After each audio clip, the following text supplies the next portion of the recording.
자, 안녕하세요. 개꿀국어 TV의 오종혁 국어 선생님입니다. 오늘은 지난 시간에 이어서 두 번째로 고전 시가 평시조 세 편인데요. 지난 시간에는 이제 해석 위주로 한 거고요. 오늘은 분석을 위주로 아셨죠? 분석 위주, 정리 위주로 할 겁니다. 그러니까 여러분께서는 첫 번째 해석을 더 먼저 충분히 하시고 그 다음에 되겠다 싶으면 이 두 번째 강의를 들으시고 또 자료도 받으세요. 자료를 제가 그대로 올리니까요. 이 자료만 봐도 굉장히 도움이 되거든요. 시험 볼 때. 근데 이제 자료 이전에 해석을 순수하게 하라는 거 다시 한번 강조드립니다. 자, 첫 번째 이제 작품에 한번 들어가 볼까요? 이화의 월백하고라는 시조거든요. 여기서 보면 이제 전체적으로 이제 고려 시대 때 고려 말에 배경이 되겠고요. 정영시 평시조 단시조예요. 그리고 성격은 다정가. 다정이라는 건 뭐야? 정이 많다. 다정다감하다. 뭐 이런 의미로 해석을 하시면 되고요. 감각적이에요, 굉장히. 그렇죠? 시각이 굉장히 뚜렷하고 또 애상적이다. 애상적이고 묘사가 있다. 이렇게. 그리고 주된 표현 방식은 이제 의인법, 또 상징과 비유 중에 직유법이 잘 드러나 있습니다. 그리고 특징은 이화, 월백, 은한 이 세 가지 굉장히 중요합니다. 백색의 이미지, 하얀색의 이미지, 흰색의 이미지. 그러니까 시험에 100% 나올 확률이 높은 게 바로 이 부분이에요. 그러니까 하얀색의 이미지로 우리 하얀색이 애상적인 분위기를 잘 자아내거든요. 그래서 봄밤의 정감을 잘 드러낸다. 그래서 가장 두드러진 색조는 뭐다? 흰색이다. 이렇게 정리를 꼭 하셔야 돼요. 그리고 소재는 이화, 월백, 은한 이렇게 하셨죠. 그렇게 좀 정리를 하시고요. 자, 애상적인 봄밤의 정감, 가장 두드러진 색조입니다. 자, 그 다음에 이제 하얀 백꽃과 밝은 달이 서로 조화를 이루거든요. 조화를 이룹니다. 그래서 백꽃은 굉장히 더 하얗겠죠. 그렇죠? 어둠 속에서 빛나니까. 그리고 달빛은 또 낭만적인 분위기를 형성하잖아요. 우리 그 이호석의 메밀꽃 필무렵에서도 그랬잖아요. 그렇죠? 하얀 달빛 이런 거. 그래서 시각과 청각이 조화를 이룬다. 이거 굉장히 중요합니다. 시각과 청각이 조화를 이루고 봄밤의 애상을 심화시킨다. 아셨죠? 우리 청각. 그 다음에 중심 소재는 뭐냐? 춘심이죠. 춘심. 이 춘심이라는 단어가 가장 중요한 단어고요. 모든 시상이 이 단어에 집중됩니다. 이 시어에. 그리고 봄날의 애틋한 정서를 자아냅니다. 아셨죠? 기억을 꼭 해주시고요. 주제는 뭐냐? 봄밤의 애상적인 정서. 봄밤의 정한. 이렇게 기억을 하시고요. 이 작품의 가치와 의의는 뭐냐? 고려 시조 가운데서도 서정성이 가장 뛰어난 작품이에요. 아셨죠? 이 시조 중에 백미라고 하는 백미, 서정성의 백미 가장 뛰어나다 이거죠. 그러니까 뛰어나니까 작품성이 뛰어나다 보면 어때요? 시험에 출제될 확률이 높다라는 얘기죠. 그렇죠? 꼭 알아야 되고 중요한 작품입니다. 아셨죠? 또 이 충렬왕 이조녀는 이제 충렬왕 때 고려 때 왕이 계승 문제로 이제 연루돼 가지고 모함을 받아요. 모함을 받아서 귀양을 가게 됩니다. 그 귀양을 가면서 임금에 대한 걱정, 또 유배지에서의 혼자 은둔 생활의 슬픔을 갖다가 잘 표현한 시입니다. 그러니까 아셨죠? 이러한 배경이 있다 정도만 알아두시고요. 그 다음에 이제 전체적으로 이제 초장은 어떻습니까? 초장에 가면은 봄밤의 밝은 달 아래 백꽃이 하얗게 피잖아요. 시각적이다. 이런 거 반드시 알아야 되겠죠. 시험에 출제 요소입니다. 또 자신의 그 아련한 그리움, 그렇죠? 한의 정서를 잘 드러냅니다. 그래서 선경, 우리 경치가 지금 앞에 나왔죠. 그 선경. 그다음에 중장에 가면 자규라는 새가 울죠. 울음소리가 지금 연상이 되지 않습니까? 청각적인 심상이 드러났다. 그렇죠? 감정이입이다.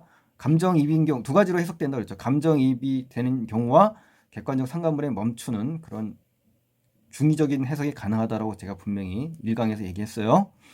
또 분위기를 고조시키죠. 이 소리가 굉장히 심화시키죠. 그리고 한스럽고 애상적인 정서를 드러내는 자연물입니다. 그래서 이 초장과 중장은 선경에 해당돼요. 그러니까 경치에 해당된다는 거예요. 풍경. 그렇죠? 종장은 어때요? 종장은 봄밤의 애상과 우수에 잠겨 있는 화자가 잠을 지금 이룰 수가 없잖아요. 지금. 그렇죠? 후정이라고 하거든요. 후정. 그러니까 정서죠. 정서. 그래서 전전반측 한자 반드시 알아두시고요. 그러니까 선경, 후정의 시상 전개 방식을 갖고 있다. 이렇게 좀 기억을 하시고 시각과 청각이 드러나서 다양한 감각이 쓰였다. 이렇게 기억을 해 두시고요. 종장 마지막에 보면 자연물을 통해서 화자의 정서를 구체적이다. 이거 꼭 아시죠? 구체적이고 직접적으로 잘 표현했다. 이렇게 정리를 하시면 좋겠네요. 아셨죠? 자, 그럼 이제 두 번째 시조, 우리 두 번째 시조를 정리를 할게요. 두 번째 시조에는 신에 흐르는 골짜기에라는 시잖아요. 여기서는 어떤 내용이냐면 조선 정조 시대 때래요. 정영시고 평시조 단시조. 오늘 세 편 전부 다 뭐 똑같아요. 평시조 단시조. 다음 시간에 뭡니까? 이제 연시조로 가는 거예요. 연시조. 그 다음 시간에 뭐 갑니까? 사설시조로 갑니다. 아셨죠? 이렇게 시조의 다양하게 이렇게 공부를 하게 되는 거예요. 또 성격은 어때요? 유유자적. 또 강호 한정가, 한가로운 정서를 노래하죠. 자연 속에서 탈속이라는 거예요. 속세를 벗어났다 이 말이고. 그리고 또 소박하고 아주 그 풍요로운 마음으로 사는 그런 모습이 잘 드러나 있고요. 또 표현은 의인법이 주된 의인법이죠. 건곤 하늘과 땅이 의인화돼 가지고 물화일체 자연과 하나가 되는 그런 걸 소망하지 않습니까? 또 인용법 마치 말을 끌어온 것처럼 또 주객전도 표현도 있었고 마지막에 권유하죠. 권유. 그렇죠? 이러한 표현 방식을 잘 기억하시고요. 특히 건곤은 주관적으로 변형된 자연이다. 객관적인 자연이 아니라 화자가 주관적으로 변형을 시켜가지고 표현을 했지 않습니까? 이런 것을 볼 때 그냥 자연이 아니라 주관적으로 변형된 자연이다라는 정도 좀 알아두시고요. 주제는 뭡니까? 자연 속에서 사는 삶의 여유, 중요한 단어 여유. 또 물화일체 중요하죠. 물화일체를 소망한다. 그렇죠?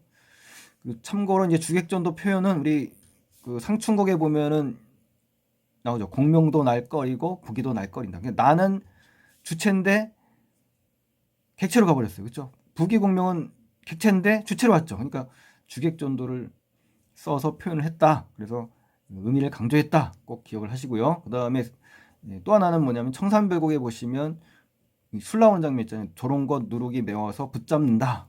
누가 붙잡아요? 아니, 술이 나를 붙잡지 않습니까? 그러니까 나가 주체고 술이 객체인데 주객이 전도됐다니까. 그렇죠? 이러한 표현들 기억을 해주시면 좋겠습니다. 그래서 두 번째 시조는 이런 식으로 정리를 하시면 충분하다고 보고요. 마지막 이제 세 번째 그 시조를 정리하게 되면 어떤 내용이냐면 맷버들 갈게 꺾으라는 시조지 않습니까? 시대는 이제 조선 선조 6년이었고요. 갈래는 다 똑같지 않습니까? 단시조, 평시조. 성격은 이제 연정가라는 게 뭐냐니까 님에 대한 그리움을 노래한 시다. 애상적, 그렇죠? 여성적 하자. 여성의 섬세한 감각이 잘 드러났죠. 우리 여성적 하면 또 떠오르는 게 뭡니까? 우리 앞에서 배웠던 거. 동동이죠, 동동. 여성적인 화자의 태도. 똑같죠? 이런 식으로 자꾸 배운 것들을 잊어버리지 마시고 자꾸 연관을 지으셔야 돼요. 아셨죠? 그래야 공부를 잘 할 수가 있습니다. 또 표현은 어때요? 자연물을 통해서 화자의 정서를 표현했다. 그러니까 시적화자의 분신 꽃을 통해서 화자의 정서를 표현했잖아요. 그리고 떠난 님을 그리워하며 님에게 자신의 마음을 전하고자 한다. 아셨죠? 도치법 처음에 보내노라 님에서 님에게 보낸다는데 보낸다 님에게 이렇게 됐잖아요. 그러니까 문장 성문이 뒤집혔죠. 정상적인 언어 배열을 바꿔놨죠. 왜? 의미를 강조하는 효과를 준다는 거죠. 아셨죠? 도치법의 효과, 의미 강조 정리하시고요. 또 특징은 뭐냐?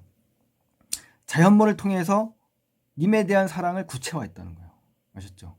자신의 마음을 더 절실하고 애절하게 표현하기 위해서. 그래서 맷버들, 새닙 이런 소재를 통해서 화자의 님에 대한 그리움의 정서를 투영한 겁니다. 투영이라는 것은 이러한 정서를 그 소재에 반영한다는 얘기죠. 아셨죠? 꼭 기억을 하세요. 맷버들, 새닙 굉장히 중요한 소재입니다. 또 새닙은 청순 가련형 여인의 모습이죠. 아주 섬세한 여인의 이미지가 떠오르는 그런 이파리예요. 또 소재는 뭐냐면 맷버들 임에게 보내는 대상이죠. 그리고 지고지순한 아주 그 심정을 잘 드러냈고요. 사랑의 상징물이자 시적화자의 분신이다. 이거 반드시 기억을 해두세요. 우리 김소월의 진달래꽃도 어땠어요? 시적화자의 분신이죠. 분신. 자, 이런 거. 동동에서도 역시 시적화자의 분신 찾아서 비교를 하셔야 돼요. 또 작가의 심정을 대변한다. 그렇죠. 우리 작가 이존연의 심정을 대변하는 이존연이 아니었죠. 참 죄송합니다. 홍랑의 심정을 대변하죠. 그렇죠? 또 주제는 이별의 슬픔과 님에 대한 그리움이 나옵니다. 그러니까 슬픔과 그리움이 나오더라. 이 정도 정서를 좀 반드시 알아두시고요. 님에게 보내는 사랑이죠. 그러니까 사랑이 바탕이 됐으니까 그리운 거 아니겠어요? 없으니까 슬픈 거고.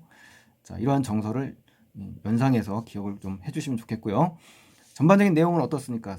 님에게 이 맷버들을 보내면서 몸은 떨어져 있지만, 그렇죠?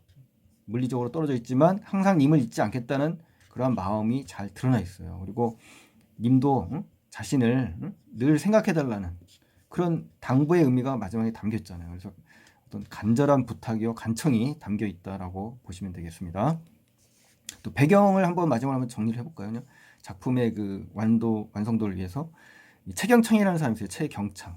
이 사람이 이제 북해 평사로 있을 때 경성에서 홍랑기라는 기생과 친해졌단 말이에요. 이제 그러고 나서 이듬해 서울로 한양으로 이제 복귀하게 되자 영흥까지 이제 배웅을 왔어요. 홍랑이. 근데 이제 함관령이라는 고개에 이르러 가지고 날이 저물고 비가 막 내리거든요. 그 비를 맞으면서 더 어때요? 감정이 굉장히 그 솟구치겠죠. 이별의 아픔이 이 노래와 버들가지를 함께 보냈다고 하네요. 그러니까 이러한 배경들이 있다면 훨씬 더 작품을 이해하는 데 도움이 되지 않습니까? 그러니까 이런 정도로 살펴보시면 훨씬 더 작품이 선명하게 드러날 거라고 생각이 됩니다. 그러니까 여러분께서도 이렇게 해서 정리를 하시고 지금 한 것도 중요하지만 첫 번째 강의에서 원래 의미대로 작품을 해석하는 거 이게 더 중요하다라는 거 그래야 문제가 변형되고 나오더라도 여러분께서는 맞추고 편하게 자기 자신감 있게 풀 수가 있다라고 분명히 말씀드립니다. 그러니까 여러분께서 고정관념 자꾸 그 강의를 들어야만 나는 안다 또는 뭐 해설집을 봐서 완벽하게 알아야 나는 아는 거다 그게 아니라는 거 그게 중요한 게 아니다라는 거 아셨죠? 물론 중요할 수 있지만 우선순위에서는 아니다라는 걸 말씀드리는 겁니다. 그래서 여러분께서는 반드시 정확하고 현명한 방법으로 공부를 하시길 바라는 마음에서 제가 강좌를 찍고 계획을 한 겁니다. 그러니까 다른 강좌들 이렇게 제가 또 이렇게 살펴보니까 한 번도 그런 내용이 없어요. 전부 그 천편일률적으로 요약해서 이미 다 알고 설명하는 거잖아요. 그런 거는 여러분 도움이 안 돼요. 그러니까 여러분이 공부를 하실 때 액면 그대로 시험 보는 때는 어떻습니까? 공부가 어때요? 알고 나오는 작품이 아닌 경우는 어떻게 할 겁니까? 그렇죠? 그런 거라면은 충분히 답이 나오잖아요. 그러니까 어떤 작품이 나오대로 자신감이 있어야 그게 진정한 실력이지 않습니까? 그렇죠? 그렇죠? 어떤 작품이 나와야만 풀 수 있다라는 게 아니라 어떤 작품이 나와도 할 수 있다라는 그러한 마음을 가지시라는 의미에서 제가 말씀드리는 겁니다. 아셨죠? 제발 부탁드립니다. 그러니까 현혹되는 강의라든가 현란한 강의 오히려 도움이 안 돼요. 여러분께서 진지하고 자신에게 도움이 되는 방향이 어떤 건지 한번 생각할 때예요. 그래야만 늘어요. 지금 2월 달이지 않습니까? 2월 굉장히 중요한 아주 그 쾌적한 시간이지 않습니까? 이제 시간이 가면 갈수록 더 조급해지실 텐데 그러기 전에 지금 여유 있게 이렇게 공부를 좀 하셔가지고 탄탄한 실력을 좀 쌓으세요. 그래야 좋습니다. 아셨죠? 지금 나중에 후회하지 마시고요. 지금 잘 공부하시면 실력이 쌓여가지고 나중에 응용이 되더라도 변형이 되더라도 자신 있게 고전 맞출 수 있다라는 거 제가 다시 한번 강조합니다. 여러분 수고하셨습니다.